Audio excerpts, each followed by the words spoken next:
ibinigay ng Diyos para sa'yo. Sa Kanya mayroong kabuluhan ng iyong buhay.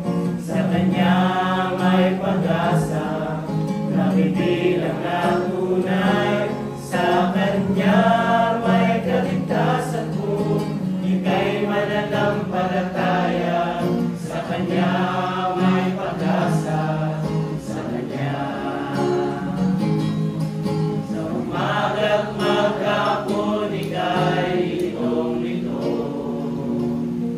sa mga pangyayaring naririnig mo. Minsan ay nagtatanong mo sa sarili mo kung saan patungo ang buhay sa mundong ito. Sa Kanya mayroong kabuluhan ng iyong buhay. Sa Kanya may pag-asa na bibilang ng tunay. Sa Kanya may kaligtasan kung ika'y mananampalataya.